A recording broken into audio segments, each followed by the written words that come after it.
Standard of California, on behalf of independent Chevron gas stations and standard stations throughout the West, invites you to Let George Do It.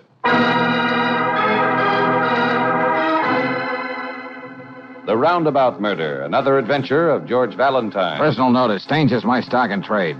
If trouble is a noose around your neck and it's getting tighter, you got a job for me, George Valentine. Write full details.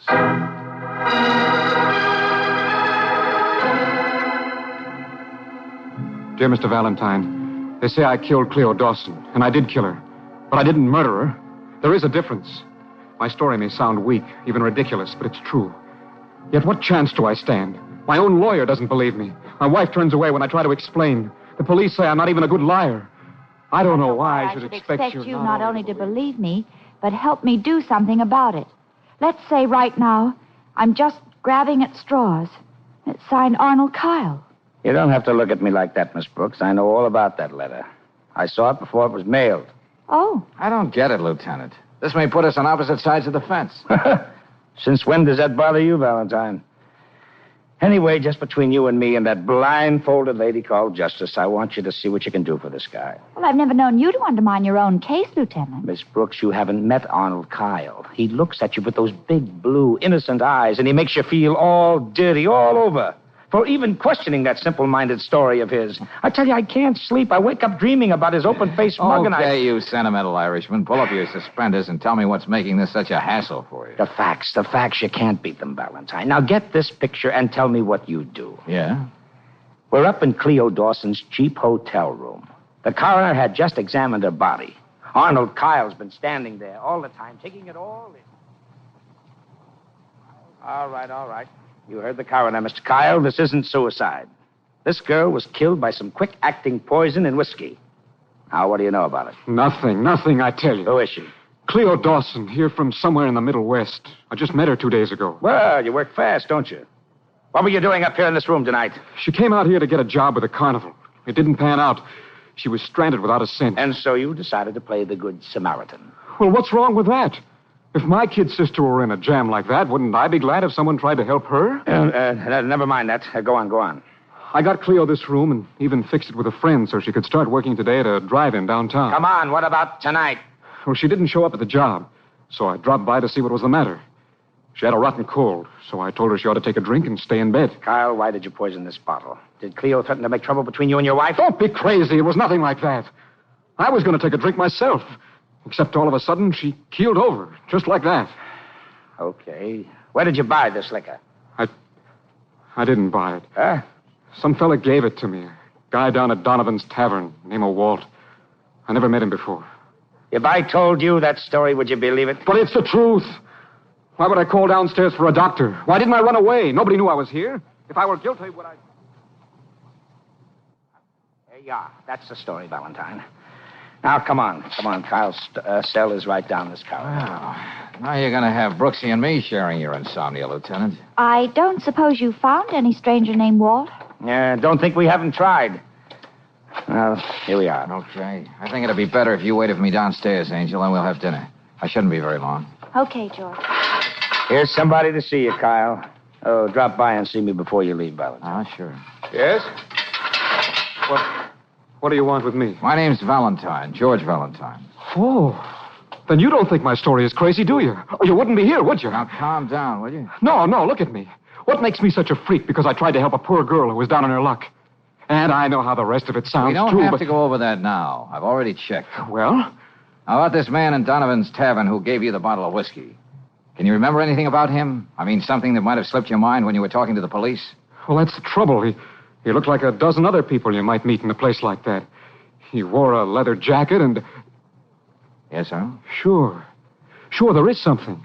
Something that made me notice him in the first place. He wore one of those wide, studded leather belts. The kind you see on guys when they're driving motorcycles. Huh? Well, what did this Walt say to you when he offered you the bottle? Now, I want his exact words. Well, let me see. He said, here, maybe you'd like to have this, mister. Morrison Club. The best. I don't want it because I got no use for the Joe who gave it to me. And you ended up at Cleo's with your present. Oh, what's the use? It's even beginning to sound cockeyed to me. Now, listen, Arnold, you stuck to your guns so far. This is no time to run out on yourself. I know. We're going to go over everything that happened that night till it comes out of your ears, and then some more. Now, shove over so I can sit down.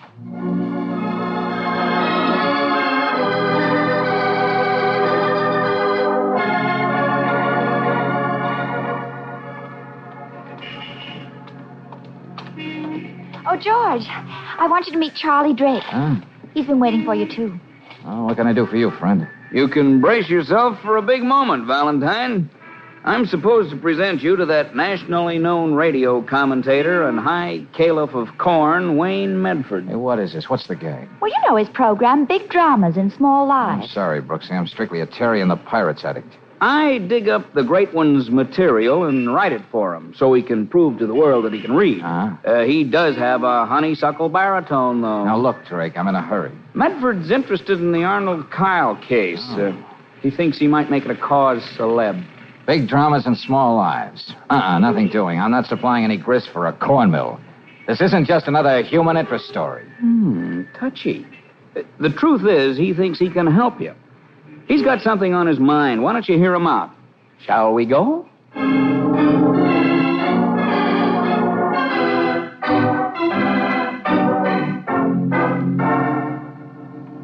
Drink, Miss Brooks, Mr. Valentine. Don't you find it disconcerting, Medford, having a bar in your office? And so well stocked. What's worth doing is worth doing well. Wayne always says, don't you? We can do without your sarcasm, Charlie. Here, Valentine, take a look at this bottle. Morrison Club. But that's the same brand the man in the bar gave Arnold Kyle. Exactly. That's what first attracted me to this extraordinary case. This is the only kind of whiskey I drink.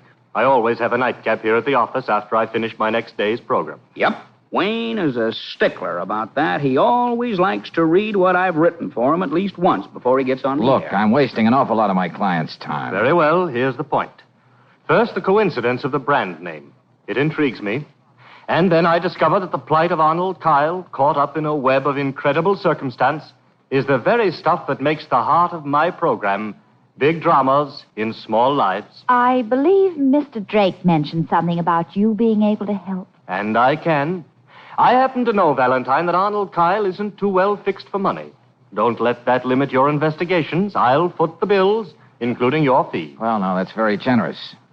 What's in it for you? Naturally, I shall dramatize the cause of Arnold Kyle on my program, including all the new facts you bring to light. Oh, naturally. But it can only help.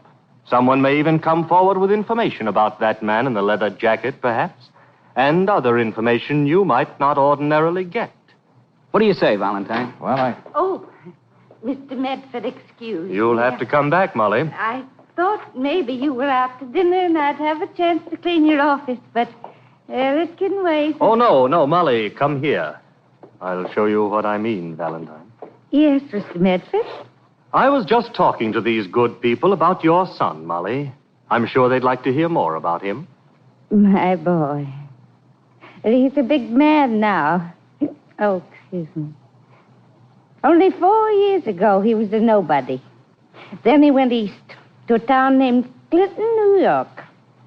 He's the biggest lawyer there now, makes hundreds of dollars a week. And he's married to a beautiful society girl, isn't he? Oh, yes. You see this belt I'm wearing, miss? Yes, Molly. It's all hand-woven. He sent it to my sister to give to me if she ever ran across me.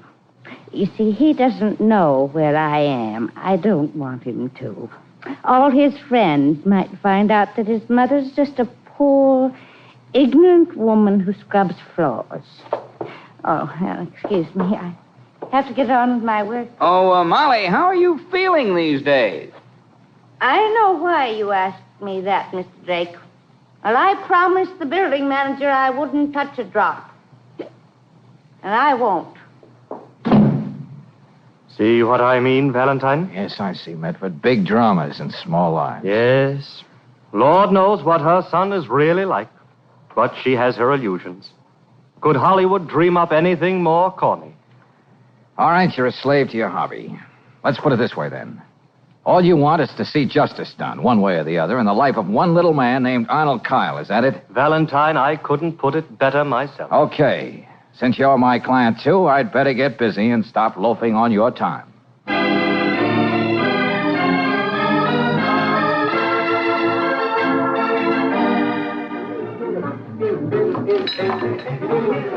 Nah, not at Donovan's. Our customers can't afford to drink Morrison's, let alone give it away. The man was wearing a leather jacket. Yeah, one of those wide motorcycle belts. Nah. Look, this is my busy time. Can I get you something beside conversation? Nah, Buster. Let's get out of here, Buster.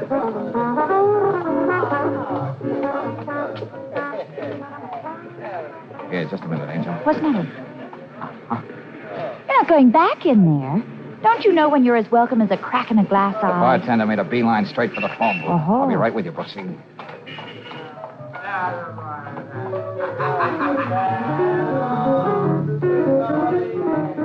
It's about time you answered the phone, lady. Look, go up to Walt Nielsen's room and call him, will you? Tell him it's Chester over at Donovan's place. All right, then. Wake him up if he's sleeping. It's important. Thank you, Chester. I know it's kind of late to be phoning, Mr. Grant, but as president of the Daredevil Motorcycle Club, you shouldn't mind a little excitement. Pardon me? Well, I just have to get Walt Nielsen's address and telephone number so I can tell him I can't go riding with him tomorrow. Pardon me? Oh, don't be silly, Mr. Grant. I bet Walt has dozens of girlfriends. I'll wait. You were right, George. This Walt character is a man. Good. Oh, yes, Mr. Grant. Yeah, I'm putting it down. Rooming house at... Yeah. Oh, I don't know how to thank you. Pardon me? Oh, and happy motorcycling to you, too, Mr. Grant.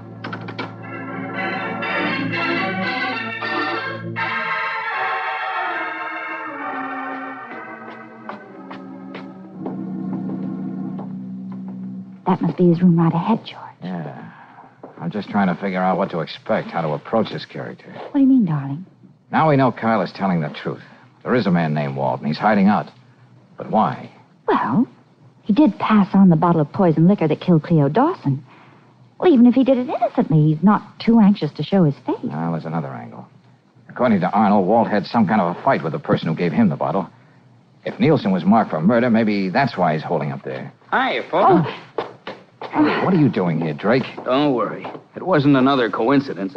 I was following you. That wasn't part of my deal with Medford. Yeah, I know, but I like to be close to the news when and if it happens. Well, you're real close now, Buster. But just stay from under my feet. See that the gentleman isn't bored, Brooksy. I got work to do. Okay.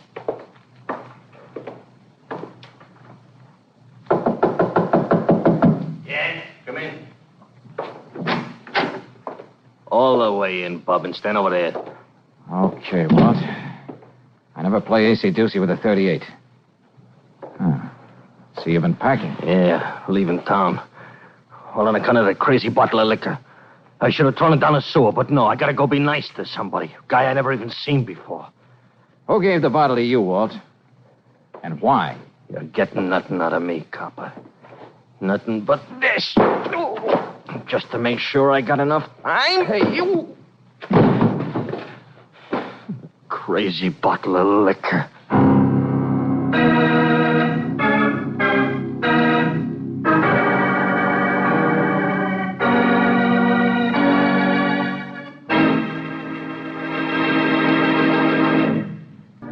A man pours a girl a drink from a bottle.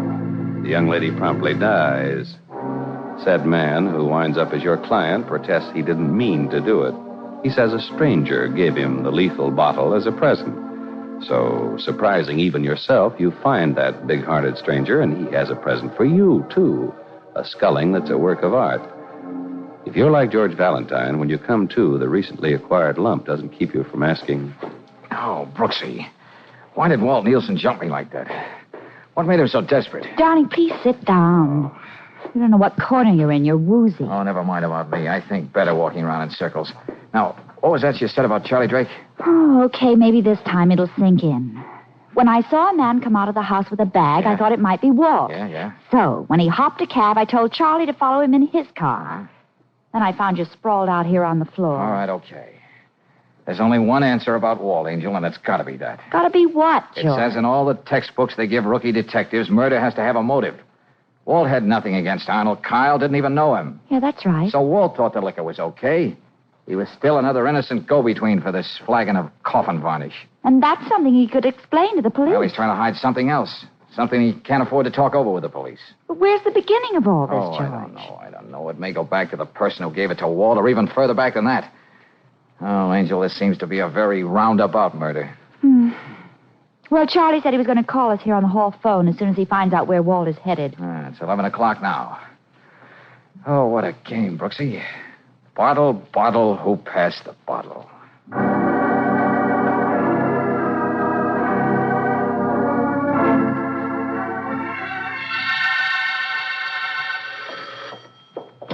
Hello. Valentine? Yeah, Charlie. What'd you find? I followed your man. That was Nielsen, all right. He stopped off at a flea bag called the Palace Hotel down on Ritter Street. Huh? I saw him take the self-service elevator, and then I slipped the desk clerk a fin, and she told me that our friend always visits somebody called Tim Farrell in 4F. Well, is Nielsen there now? No, he only stayed a few minutes. I followed him to the Union Station, and I got fouled up with the traffic lights, and I lost him. I see.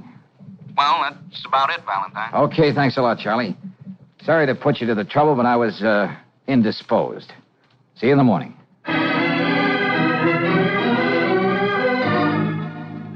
Tim Farrell? No, I didn't see him go out. Shall I ring him? Never mind, lady. He's expecting us. The elevator's right across the lobby. Oh, there's no boy on it. Only self-service after 12 o'clock. We'll manage.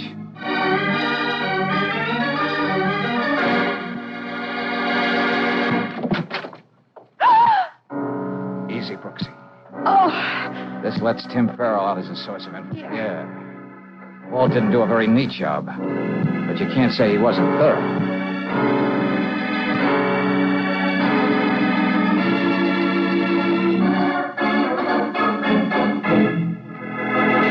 Well, Valentine, it's about time you showed up. Tell me, Lieutenant, what did you find out about the late Tim Farrell? Well, I got it right here. Timothy Farrell, age 28. Crimes include illegal entry, assault, armed robbery, et cetera, et cetera. Committed to Dannemora State Penitentiary January 4, 1945, and so on. In other words, just a cheap crook. Yes, but this is the payoff. Lately, he's been teaming up with Walt Nielsen. Huh? Well, that is something. And Nielsen is really a bad boy. A 3-time loser. One more arrest, and he'd have to collect his old age pension in jail. So that's what it was, then. That's why he'd have none of the police. Yeah, so now it lines up like this. They have a fight, and Tim tries to slip his pal a Mickey Finn that works for keeps. Before leaving town, Walt drops by the Palace Hotel and slits Timothy's throat. It could be. And just where does that leave Arnold Kyle? Well, right where he is. Why? Well, at least until we pick up Nielsen. After he talks, then our saintly hero can go home to his wife. Hold on a second. Hello? Yeah, let's have it, Thompson. Huh? What? Yes, okay. Well, what is it, Riley? Oh, of all the things to have happen. Now, this. What is this? Where's this case going to wind up? Now, it's Walt Nielsen. They found him. Well, what's the matter with that? Where is he? They found him last night on the railroad tracks. He either jumped, fell, or was pushed off the Garland Street Bridge. Jeepers. Then the train got him. The 1140 coastliner.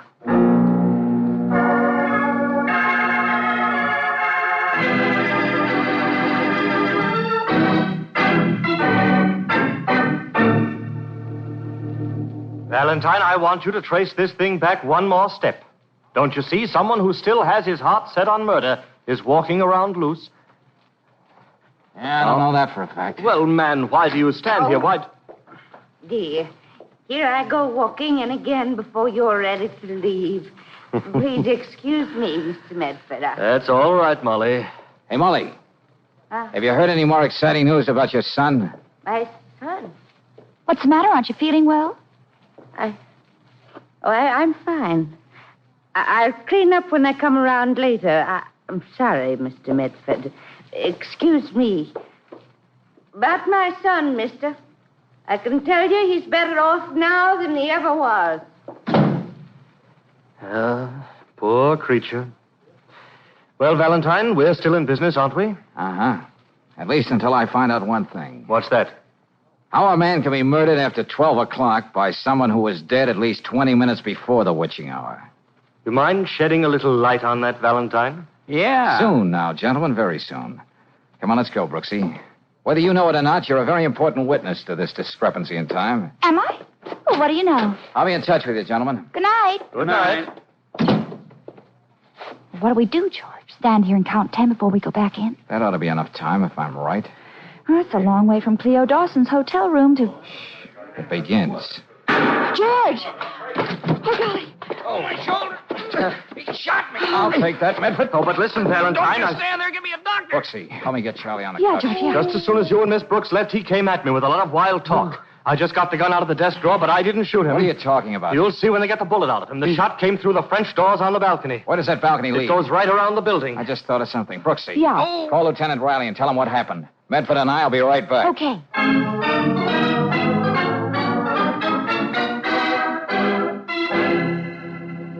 Valentine, I was prepared for almost anything in this fantastic Go ahead, affair. Aunt Molly. Now I have your gun.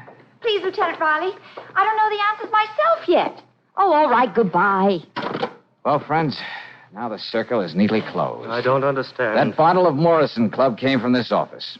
I should have known that when Lieutenant Riley read the late Tim Farrell's police record. Oh, I'm sorry, Molly. Your son, wasn't he? Oh. You tried to build him into something decent in your mind. Big lawyer in Clinton, New York. That's where the Dannemora State Penitentiary is. Big success in 4 years. That was the length of Tim's term. He was committed in 45. Yeah, that's right. Now I remember. And this leather belt you're so proud of, Molly, this is what the prisoners make in the Dannemora workshops. Oh, all right. Now you know, mister. Tim got that bottle from you, didn't he, Molly? Yes. I stole it from your bar, Mr. Medford. Tim took it away from me because I'm not supposed to drink. But who poisoned it and why? You may as well answer that, Charlie. And you know you can. All right, Valentine. I poisoned the liquor. If people hadn't started passing it around, this egotistical windbag here would have been called just another suicide. I knew it was you, Charlie. That's why I hired Valentine. And didn't want him to stop until he found out the truth. But Walt and Tim. Unfortunate casualties, Miss Brooks, just like Cleo Dawson. Except with them, I was forced to get rid of them if I was going to save my own neck. I thought the whole thing was your fault because you hated Mr. Medford. That's why I carried the gun. It was Tim's. Tonight from the balcony, I heard you admit what you did, and I wish I had killed you. Now, Mrs. Farrell. Sorry, Medford, but this is one story you'll have to write for yourself. But how about a switch, huh? A small drama in the life of a man who couldn't stand to see you so big.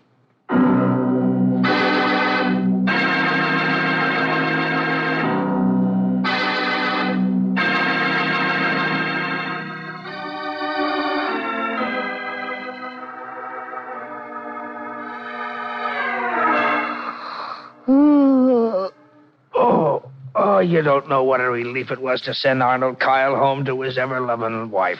Yeah, I can imagine, Lieutenant. You know, the public ought to know more about this sentimental streak in our police officers. Well, it's a fact.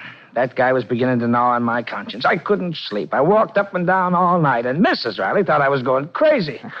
George, I'm still not quite sure about what you meant by discrepancy in time. Well, Charlie Drake understood. That's why he went after Medford the moment we left the room. If he was going to get caught, at least he was going to finish what he started. Well, I know Walt Nielsen was hit by the 1140 Coast Liner, but... But Charlie told me on the phone that he saw Walt use the self-service elevator at the Palace Hotel. And you'll remember the clerk said it became self-service only after midnight. Oh, yeah, that's right. Charlie Drake pushed Walt off the bridge, then came back and killed Tim Farrell. Because he had to use the self-service elevator, he took it for granted that's the way it worked all the time. Isn't George positively brilliant, Lieutenant? Oh, fine. Back to normal again. Now it's Mrs. Riley's turn to stay awake all night.